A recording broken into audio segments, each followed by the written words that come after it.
Greetings. We are back. It's Ricole Barnes in D Sport, the center of attention, and you are in the centerpiece of the center of attention.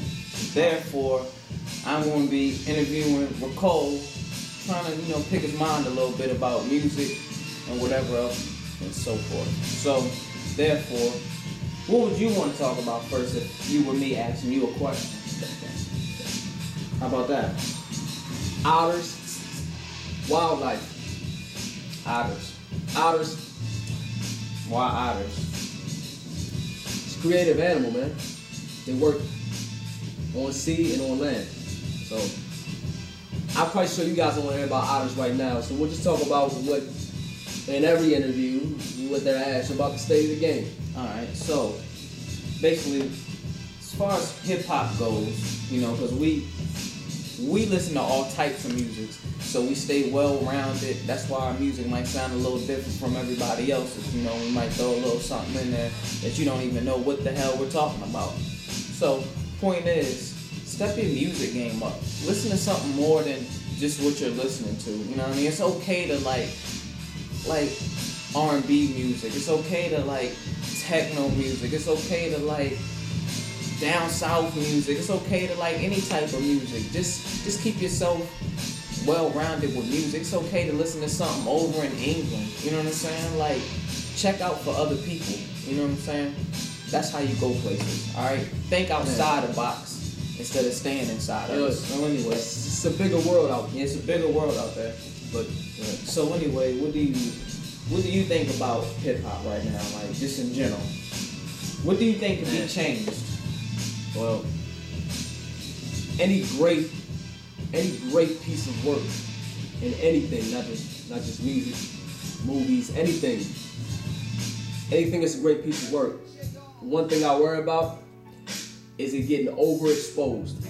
Because once it gets overexposed, that means it gets exposed to everybody, and that can work good or that can work bad. That can be a negative or a positive, because if that person's seeing that body of work and they get inspired by it to do another great body of work, well, then it works. Yeah.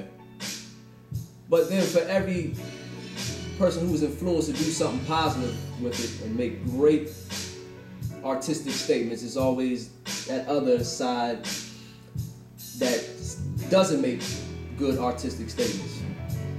I think with this generation, like, we've been exposed to, the internet.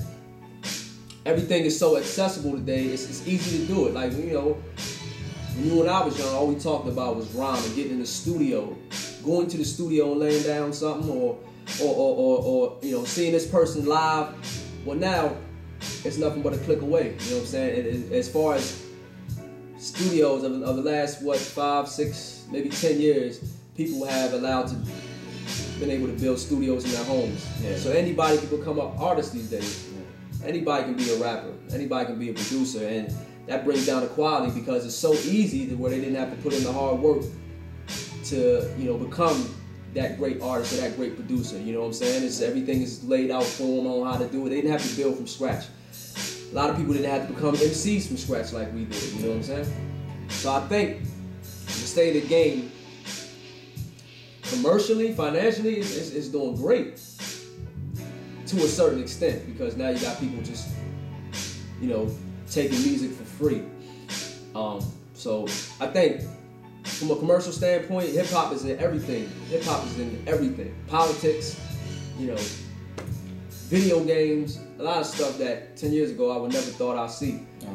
But creatively, I think it's taking a turn for the worse. I think we're in the worst state creatively that we've ever been with hip hop, you know what I'm saying? And I think it's up to, I don't think it's up to the people who came before us. Like, I don't think it's up to like the whole, I don't think it's up to the Nas, I don't think it's up to Russell Simmons and none of them dudes to change the current state of hip hop. We have to do it because we're in this generation, we're of this generation. We have to change it. You know what I mean? Groups like ourselves and other great like minds, we have to beat people in the head with good music. You know what I'm saying? Same way we hear your latest song on the radio the latest top 10 song on the radio, we might think is not all that good, and they beat you in the head with it, and then you start to like it. We need to do that same thing with good music. I think it needs to be a balance. I think if hip hop had more of a balance these days, it'd be in a great state, because 10 years ago, in the 90s, I mean, you had garbage music too, but it wasn't thrown on you. You know what I mean? You had a choice. Yeah. You had a choice to listen to. You had a choice to listen to, Big, or you had a choice. Like I remember back, 95, 96. I would buy a Big album, but I would buy a Bone Thugs album too, or I buy a Snoop album, or I buy an Outkast album. Like I would buy a variety of hip hop. Yeah. You know what I'm saying? These days, it's not really variety offered to you, man. It's one way, and that's the popular way. Yeah.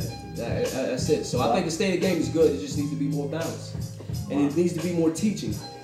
And you're right about that. I heard about Snoop saying that he should be the commissioner of hip hop, like for new artists when they come in, he sit down and talk to them. He said, like in sports, they sit down and basically say to them, these are the routes that you could go, you know what I'm saying? Like, this is how to be successful, you know what I mean? You gotta watch out for this, you gotta watch out for that. You don't really have nobody to guide you in hip hop, you know what I'm saying? When you get in the game, you just get millions of dollars and blow your money, and then at the end of the day, you broke, looking stupid, wondering where all your money went at when you was acting a fool, basically. I think, and I'm gonna say this to the camera, like, if you're doing this, do it for the love. Don't do it for this. Don't do it for the chicks. Because if you love what you're doing and you put your passion into your art, all that stuff will come later. But I think, you need to do it.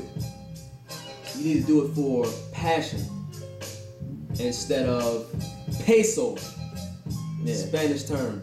Peso. Do it for passion instead of peso. Yeah. And all that stuff will come, man. I agree with Snoop. I'm a huge fan of Snoop Dogg. Look at Snoop Dogg's career. What, it's been 15 years since And he's still relevant? Still relevant. And that's because he loves the music. Yeah. Just nothing more to say. I mean, he loves the music. I think we need to, like I said, I think we need to teach more. These young dudes coming into the game, they have to understand that it took blood, sweat, and tears to get where we're at. And it's any type of music, because rock and roll the same. I think rock music. You can. Rolling Stones is still relevant. U2 is still relevant. And that's because the people that came after them recognized that these people are legends. And they pretty much followed that same path that these great legends in rock did. Yeah. You know what I'm saying? They started a band. They perfected themselves at their instrument or their songwriting, and they molded themselves like the legends. These days, I don't really think it happens like that. You know what I'm saying? I just think that anybody says, well, I'm gonna get a hot beat, I'm gonna write a couple catchy rhymes, and that's it. I'm not gonna put in the work. I'm not gonna put in the grind, or I'm not gonna put in the practice to better myself musically. If you better yourself musically, everything else will come. Everything will come. I guarantee it.